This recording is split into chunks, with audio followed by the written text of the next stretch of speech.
Hello everyone, कैसे आप सभी लोग। आशा करता हूँ आप लोग बहुत अच्छे रहेंगे। मैं बता दूं, मैं भी काफ़ी अच्छा हूँ। आज के सेशन में बेटा हम लोग स्टार्ट करने वाले हैं एक डिटेल्ड एनालिसिस, और ये डिटेल्ड एनालिसिस रहने वाला है आपके paper number 12, which is very very important exam for you, right.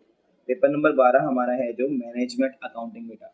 अभी देखो, ये स्ट्रेटेजी आपको मदद करेगी कि आप एग्जाम के लिए कैसे प्रिपेयर करते हैं एकदम बढ़िया तरीके से। ठीक है, फॉर योर रेफरेंस आपको अगर चाहिए, इनकी क्लासेस रहेगी जो भी हमारे चैनल पर वो उपलब्ध है। अभी जब आप ये सेशन देख रहे हैं तो आप नीचे जाके स्क्रॉल करेंगे तो क्लासेस इसकी भी मिल जाएंगी। ठीक है, फ्री ऑफ कॉस्ट ऑब्वियसली। वो रिवीजन या प्रैक्टिस वीडियो रहेंगी, है एग्जाम ओरिएंटेड बैच रहेगा, जैसे भी रहेगा वो आपको मिल जाएगा। बट अभी के लिए हम लोग एनालिसिस देख लेते हैं बेटा। एनालिसिस में देखो हमारे पास क्या क्या चीज़ें हैं। मैंने क्या किया ना, आपके लिए हर एक चैप्टर को रैंक किया है, जैसे आप यहाँ पे देख ही सकते हो। हर एक चैप्टर का ना रैंक यहाँ पे लिखा हुआ है, 1 2 3 4 5 6 7 8। तो बेटा आपको करना तो सभी कुछ है, बट अगर आप इस मैनर में करते हैं जैसे मैंने बताया है, या ऐसी आप इम्पोर्टेंस के साथ करते हैं जैसे मैंने रैंक 1 जो चैप्टर दिया है उसको आप अगर ध्यान से और सारे क्वेश्चन उसके करते हैं, that means you are going to score easily 60%। मतलब 60 से ज्यादा आप एग्जाम कर पाओगे इस सब्जेक्ट को बहुत आराम से। अगर आप इवन दो मेरी कही हुई रैंक अप टू 5 भी फॉलो कर लेते हो तो भी 60 से ज्यादा ही आ जाएगा। बट अगर आप रैंक 5 भी फॉलो कर लेते हो तो आपका 60 से ज्यादा पक्का है।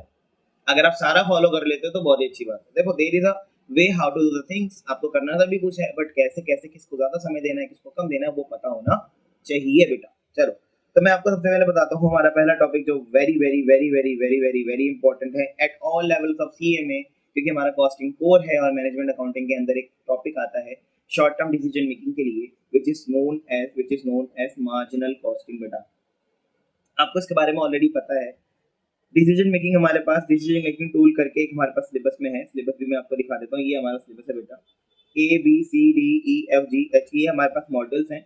मॉडल नंबर 1 इंट्रोडक्शन थ्योरी, दूसरा एबीसी कॉस्टिंग, तीसरा डिसीजन मेकिंग टूल जिसमें मार्जिनल कॉस्टिंग है और ट्रांसफर प्राइसिंग है। ये दोनों मार्जिनल कॉस्टिंग है एप्लीकेशन, और ये दोनों ही मार्जिनल कॉस्टिंग है। एक में सीवीपी एनालिसिस है और एक में मार्जिनल कॉस्टिंग के बेसिक क्वेश्चन है, राइट। तो दोनों से ही पेपर में आ रहा है, टेंशन उस बात की नहीं है कि सीवीपी एनालिसिस से नहीं आ रहा या बेसिक से नहीं आ रहा। दोनों से ही रहा है, मैं बता रहा हूँ आपको। देखिए आगे 5% ये है, 10% ये, 30% ये इन्होंने खुद ही बोल रखा है कि 30 मार्क्स का बेटा हम लोग पूछने वाले हैं आपसे, तो क्यों ना पूछें, ये तो यहीं से पता चल रहा है। आगे स्टैंडर्ड कॉस्टिंग हमारे पास 15% के लिए, मतलब 15 मार्क्स के लिए है। बजट 15 मार्क्स के लिए है।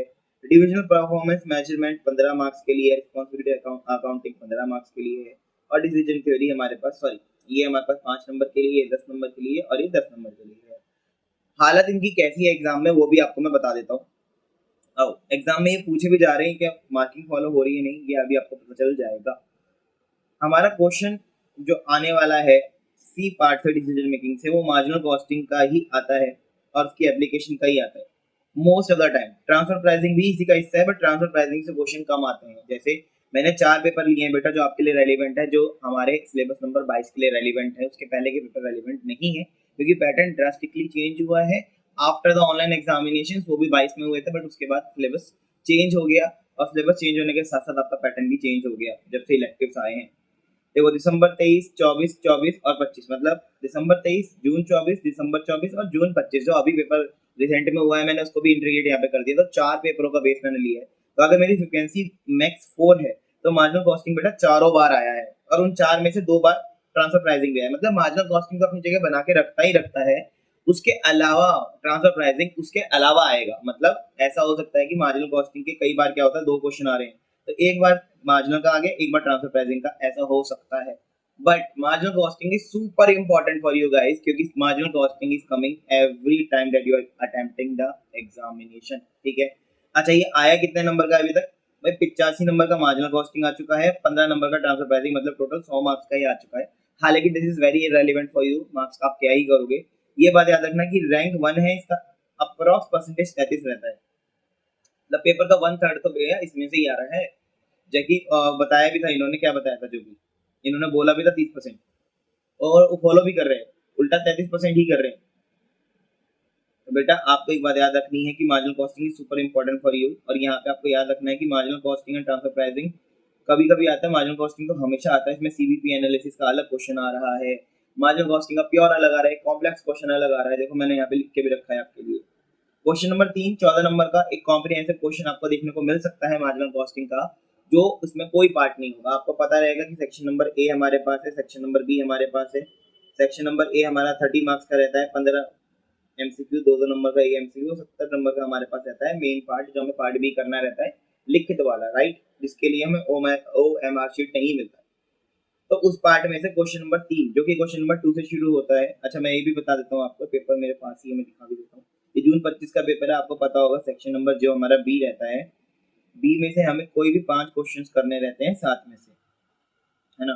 तो उसमें से ही हमारे पास जो क्वेश्चन नंबर 3 रहता है ना बेटा, वो 14 मार्क्स का कॉम्प्रिहेंसिव क्वेश्चन आता है। मतलब इसके अंदर पूरा मार्जिनल कॉस्टिंग का एप्लीकेशन रहने वाला है। अच्छा, क्वेश्चन नंबर 4 का ए और 4 का बी भी मार्जिनल कॉस्टिंग से ही आता है, बट नाउ 4 का ए और 4 का बी लिटिल टॉपिक्स पे बढ़ जाता है, जैसे बीईपी एनालिसिस हो गया, एमओएस हो गया, या सीवीपी एनालिसिस हो गया। तो बेटा ये पूरा कोर जो कवर कर रहा है ना, मार्जिनल कॉस्टिंग ही कर रहा है क्वेश्चन नंबर 3 और 4। तो 28 नंबर तो आपके यहीं से बन जाते हैं मार्जिनल कॉस्टिंग से ही खाली। ऐसा हुआ कब था बेटा, ये ज्यादातर पेपर्स में देखा गया है, चारों में से ज्यादातर पेपर में देखा गया है कि क्वेश्चन नंबर 3 14 मार्क्स का आपका मार्जिनल कॉस्टिंग से ही आता है। जैसे जून 25 में भी ये हुआ। देखो क्वेश्चन नंबर 3 ये रहा आपके पास, मैन्युफैक्चरिंग वाला, डाई वाला। आप एंड में आओगे तो आप देखोगे 14 मार्क्स का क्वेश्चन है, आपको लिखा है रिकमेंडेशन दो। तो मतलब ये कॉम्प्रिहेंसिव क्वेश्चन है, जहाँ पे आपका डिसीजन मेकिंग मतलब बेसिकली है। ठीक है जी, यहाँ पे देखो एक्सेप्टेंस ऑफ ऑर्डर वाली बात करी गई, तो आपको डिसीजन मेकिंग करनी। तो मैं ऐसा बोल सकता हूँ कि क्वेश्चन नंबर 3 जो होगा ना, वो डिसीजन मेकिंग पे आएगा पूरा। और जो क्वेश्चन नंबर 4 और 4A का और 4B आएगा ना, वो बेबी टॉपिक्स पे आएगा। मतलब उसमें कॉम्प्रिहेंसिव नहीं होगा, डिसीजन मेकिंग नहीं होगा। Just it will ask you to find out BEP, MOS और सीवीपी एनालिसिस, आपको पीवी रेशियो वगैरह निकालने को बोलेगा।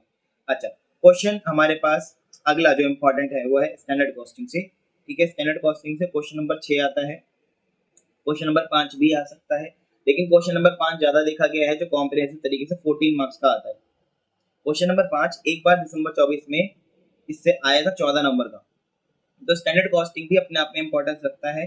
क्वेश्चन नंबर 6 भी आया जून 25 में, ए पार्ट आया 7 नंबर वाला। आगे देखो इसमें पूछता है क्या क्या, material, labour, overhead and sales variance, control ratio, ये भी पूछता है।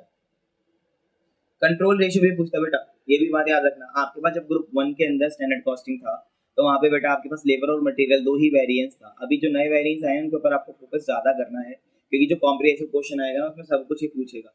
इसकी भी वैकेंसी 4 है बेटा, चारों बार आया है, कभी ऐसा नहीं होता कि स्टैंडर्ड कॉस्टिंग ना आए। 56 मार्क्स का है, सीधा हिसाब है। 18% तो ये कवर कर गया आपको, तो मतलब 33% ये कर गया, 18% ये कर गया, तो कितना हो गया बेटा 11, और 51% तो लो यहाँ ही से बन गए नंबर आपके। मतलब 50% मार्क्स तो आप यहीं से कवर कर जा रहे हो, सी और डी से ही। क्या चाहिए अभी आपको, मैंने बोला था 5 तक कर लोगे तो 60 से ऊपर चले जाओगे। अभी बताता हूँ कैसे, देखो रेगुलर न्यूमेरिकली आते हैं, इसमें थ्योरी बहुत कम आती है स्टैंडर्ड कॉस्टिंग में बेटा। इसके बाद हमारे पास है थर्ड रैंक पे बजट। बजट का क्वेश्चन भी बेटा 14 मार्क्स का पूछा जा रहा है, और वैसे भी बजट हमारे पास क्वेश्चन नंबर 6 का बी पार्ट भी बन रहा है। जैसे क्वेश्चन नंबर 6 का एक पार्ट स्टैंडर्ड बना, तो बी पार्ट बजट बना। अब 14 नंबर का जो क्वेश्चन आया है ना, देखो जून 25 में भी आया है वो 14 नंबर का क्वेश्चन, मैं दिखाता हूँ आपको। देखो मैंने यहाँ पे लिखा भी है, ये आया क्वेश्चन नंबर 5। तो क्वेश्चन नंबर 5 में अगर आप आओगे तो देखो क्वेश्चन नंबर 5 हमारे पास ये है। देखो इसके अंदर कोई पार्ट नहीं है, ये एक ही पार्ट है, और इसके अंदर हमें क्या बनाना है, बजट बनाना है।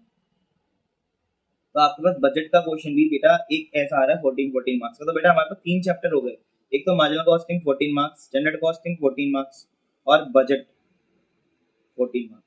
अब समझ रहे हैं? तो आपके पास में यहाँ पे 14 मल्टीप्लाई बाय 3 करोगे ना, तो आपके पास में वैसे ही पता चल जाएगा आपको कितने मार्क्स आने वाले हैं।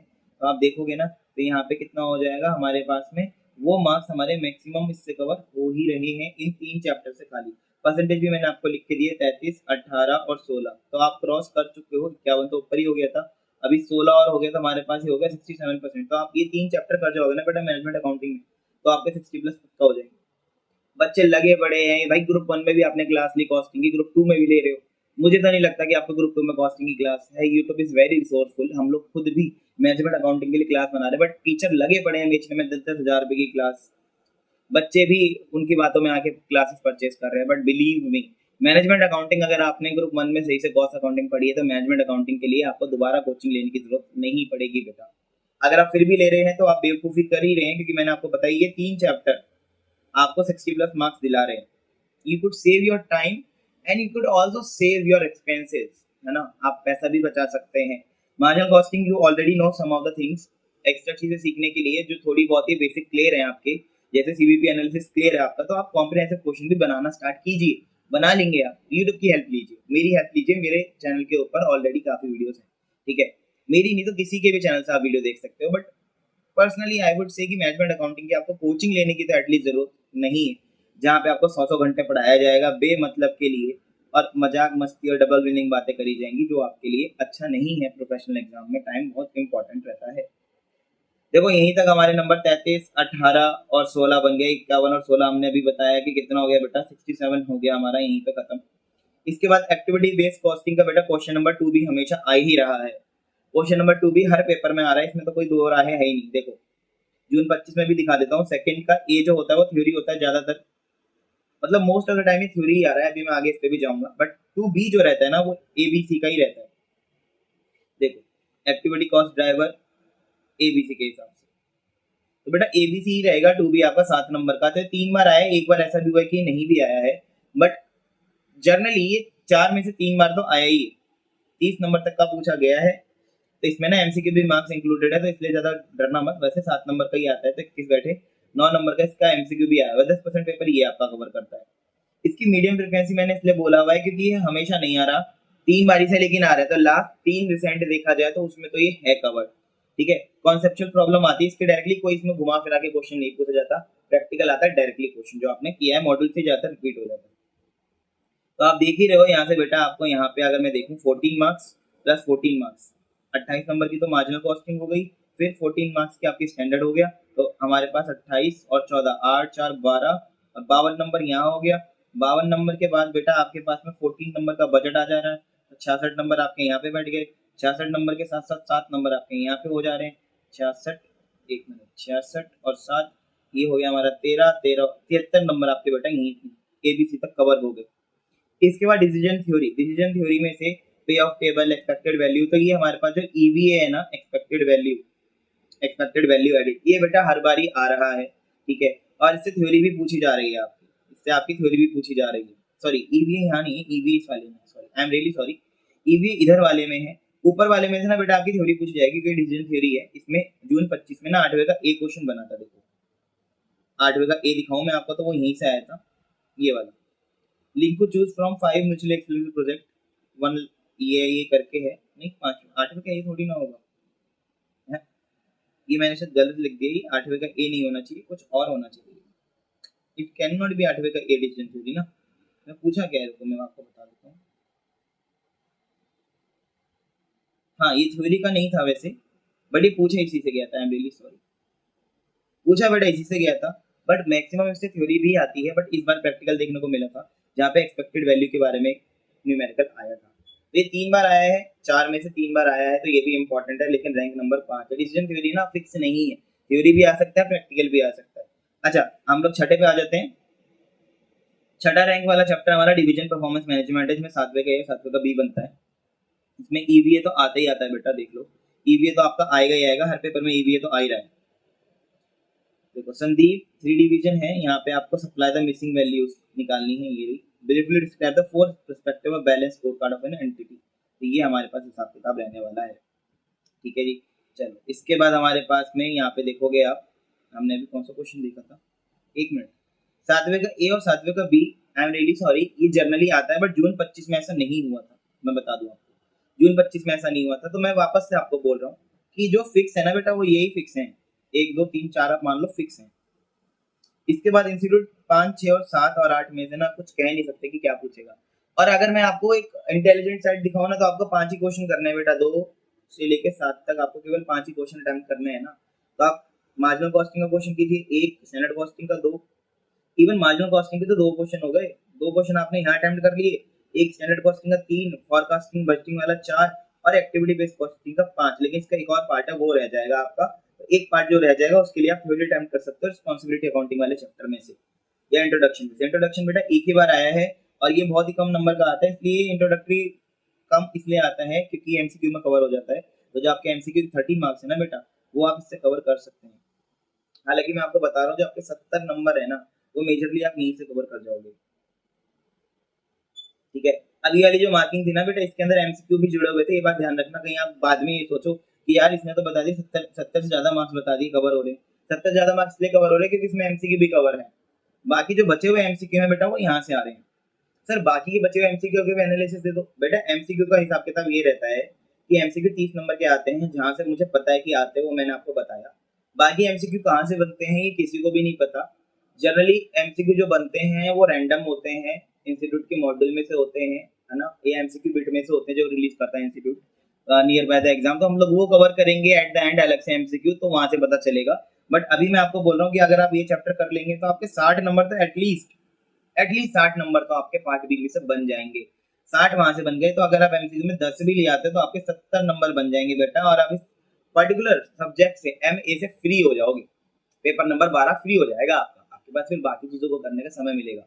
जैसे ओएमएसएम, तो आप ओएमएसएम के लिए भी मैंने क्लासेस स्टार्ट करी हैं आपकी, यूट्यूब पे ही है, अभी मैंने उसके लेक्चर्स डाले भी वन शॉट वाले काफी सारे, आप वो भी देख के कर सकते हो, वो भी मैंने आपके लिए यूट्यूब पे एकदम फ्री रखा है, ठीक है, तो आप वो भी कर सकते हो, कोई दिक्कत नहीं है। देखो पेपर नंबर 12 यहाँ पे हो ही गया, ओएमएसएम का मैंने आपको बता ही दिया। तो कुछ पेपर तो बेटा स्कोरिंग है जो आप यूट्यूब से भी कर सकते हैं, तो आप वो वहीं से कीजिए, किसी भी टीचर के या ऐसे इंसान के बहकावे में मत आइए जो बोल रहा है कि एमए की क्लास लो, क्योंकि एमए की क्लास इतनी इंपॉर्टेंट नहीं है। ये रहा आपके सामने पेपर, आपने एक बार पेपर भी देखना है जो मैं बता रहा हूँ। अगर आपको कहीं से कहीं तक गलत लगता है तो आप कमेंट करके मुझे बताना कि नहीं सर आपने जो बोला वैसा हुआ नहीं, क्योंकि ऐसा ही हो रहा है बेटा, और इसमें कोई बात ही नहीं है कि ऐसा ना हो। देखो जैसे सेकंड का एक क्वेश्चन है चैप्टर नंबर 1 से हमारे पास आया है, रोल ऑफ मैनेजमेंट अकाउंटेंट वाला, है ना, ये रिस्पॉन्सिबिलिटी अकाउंटिंग में भी है और 1 में भी है। तो आप दोनों ही मान लो कि ये जो चैप्टर हमारा रहेगा यहाँ पे चैप्टर नंबर 1 रहेगा, ये आखिरी का चैप्टर रहेगा। क्वेश्चन नंबर 2 का ए या तो 8वां रहेगा या तो रिस्पॉन्सिबिलिटी अकाउंटिंग, मतलब 7 और 8 में से कोई सा एक रहेगा जो क्वेश्चन नंबर 2 का ए बनाएगा, है ना, ये पक्का है। चलो ये हमारा एनालिसिस रहा बेटा, अगर आपको कोई दिक्कत रहती है एनालिसिस में तो प्लीज मेरे को नीचे कमेंट करके बताना। रही बात इस पीडीएफ की तो मैं अपने चैनल पर डाल दूंगा, चैनल को आपको ज्वाइन कर लेना है, नीचे डिस्क्रिप्शन में उसका लिंक है। चलिए जी, bye bye, sayonara, take care, हम मिलेंगे अब ओएमएसएम की क्लास में। अगर आपको ओएमएसएम लेना है तो मैं नीचे उसका भी लिंक डाल दूंगा, ओएमएसएम की आप प्लेलिस्ट ज्वाइन कर लीजिए, मैं उसकी डेली क्लासेस अपडेट कर रहा हूँ, आपको वहां से भी मिल जाएगी। चलो बाय बाय, टेक केयर।